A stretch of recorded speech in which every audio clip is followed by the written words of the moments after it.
Hi, my name is Tim Boyce, but my friends call me P-Dub. I spend my life writing, producing, and performing music. Like the Mafia, there's no getting out. These are the stories, anecdotes, and advice I've picked up along the way. I share them here with you in the hopes that they will delight, entertain, and inspire you. This is my Dubcast. Enjoy. You! Yo, it's your boy Dubby. It's currently 3:45 a.m. Eastern Time. I'm out on my walk that I do every morning, get my thoughts together. It's a time of exercise, learning, reflection, because I usually listen to educational kind of podcasts, so I'm exercising the brain and the legs at the same time. But this morning and yesterday I did a live thing where I did the walk live on the gram with you guys, at least the part where you can see me, because it's usually pitch black the whole time, or most of the time. But this morning I was like, that was cool, I should do it again, but I figured I would do something a little bit different this time and just talk to you like you're on the walk with me, and talk about my thoughts. And my current thoughts are probably similar to the same shit you think about right now. There's a lot to think about. I'll tell you, 2020 has no shortage of shit to keep you thinking.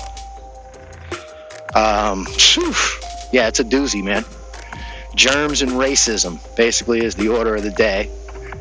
And it bums me out, but at the same time, I was, I just like kicking back for a minute and just thinking like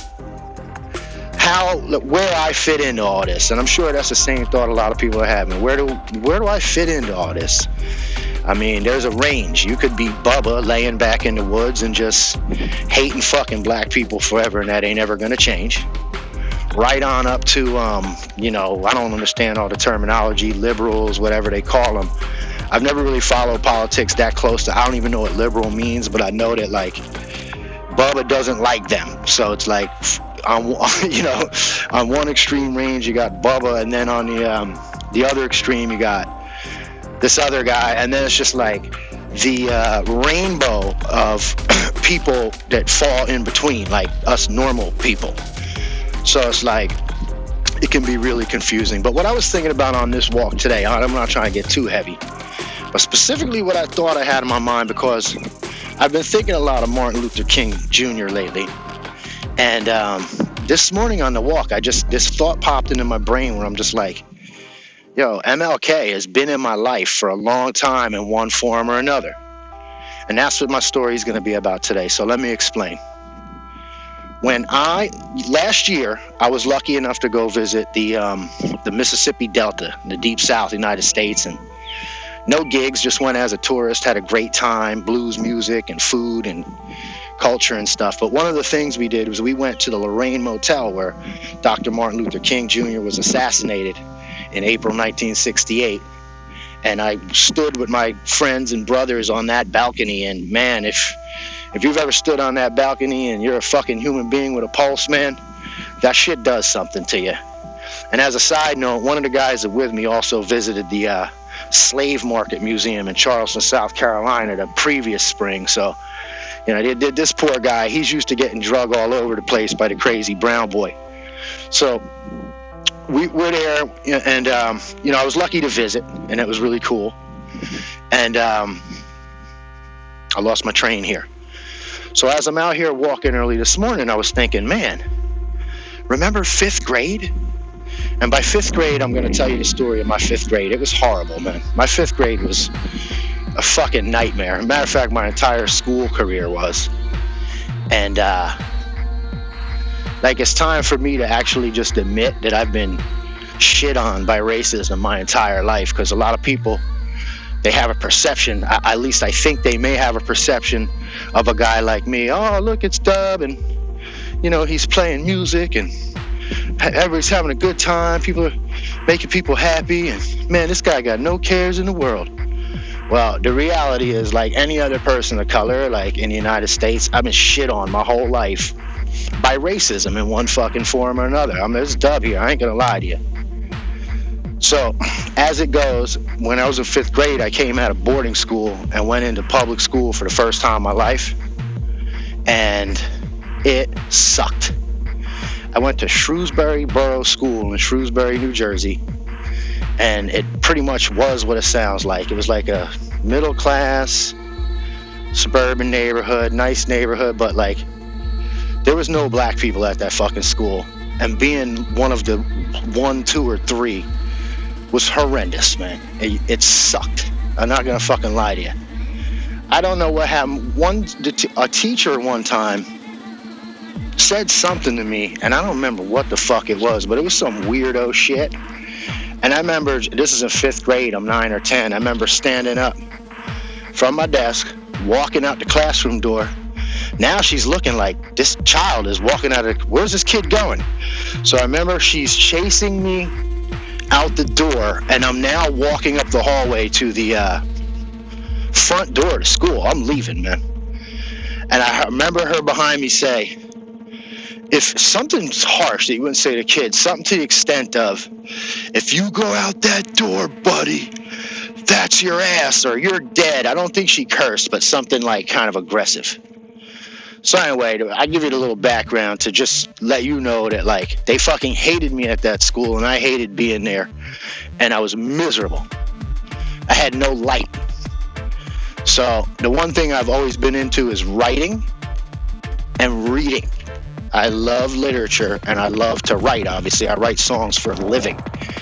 So back then, it was no different. So I remember the school, I don't know what it was. It's probably in the spirit of inclusion, or I guess they mean well when they do this shit. But the school threw an essay contest. Now, this is 5th through 8th grades, and I'm in 5th grade. And the essay theme was, so I can't remember exactly what the hell it was, but it had something, it was Martin Luther King themed, and the gist of it being the meaning that Martin Luther King Jr. has brought to your life. Now, in this school, Martin Luther King brought no meaning to anyone's life, because we're 5th to 8th graders, and it's like everybody's white and shit. Nobody even knew about Dr. King, except me. So, obviously, I joined. I won something too. There was some kind of motivational, maybe $100 and an ice cream ticket or something. I don't even know what the fuck it was, but so I entered this essay contest, and motherfucker, I won it. Now we got to do this weird thing like a month later. I think it was around the Christmas season or something. Maybe that would make sense, because maybe it was around MLK Day, or maybe they were first starting MLK Day at this time. This is back in the days of 8. So there was a big ceremony, and all the families, and it was like a big thing at the gym, and they made me stand up and read this essay. Now, I was stoked that I won, because I'm a competitive individual, and I just fucking want victory at all costs. But I'll tell you, man, to be the only black person standing in a room, a fucking basketball court room filled with white people reading about what Martin Luther King Jr. means to you, that's a tough fucking gig. I'm not gonna lie to you. And when you're 9 and 10, it don't feel good. I've always had stage fright. Now I'm standing there like talking about I have a dream and stuff. I won, but that didn't feel too good. But Dr. King was there for me, and we got that $100 and that ice cream together. The next time Dr. King popped up in my life in a big way, it's real weird, because it was a similar situation. I went to high school, did my 4-year sentence, hated every day of it, and then it's like it's the end, and everybody's going to be going to college. And I didn't know what the hell I was going to be doing, because I had been a D student, failing and fucking, I punted it, man.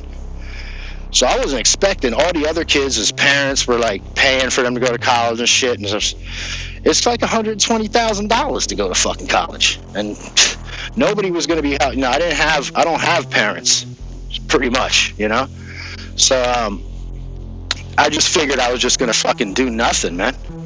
Well, thank God my guidance counselor, who really looked out for me for the whole 4 years I was in high school, she went digging at the last minute and found a scholarship that was only available to minority New Jersey residents. But the kicker was you had to get the scholarship by winning an essay contest on, you guessed it, this one I do remember, you had to write on the legacy of Dr. Martin Luther King. And guess what I did? I wrote about Dr. King the way I'm talking about him, the way I'm speaking to you now. But I included the story I just told you about 5th grade. And guess what? I won the essay. I won the scholarship. It was a full ride to Seton Hall University, which is a pretty darn good school to be going to for free. And I got a lot more stories about what I experienced there, but I don't want to drag this podcast on and chew your ear off. So there's more to come.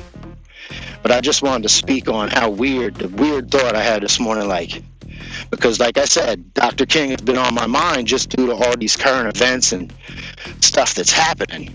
But the specific extra thought I had this morning was, man, he's been in your life in this one form or another for a while and actually has hooked you up. If it wasn't for Dr. King, I would have never went to college, man. That's straight up, man. I went to college as a minority, as an affirmative action almost gig.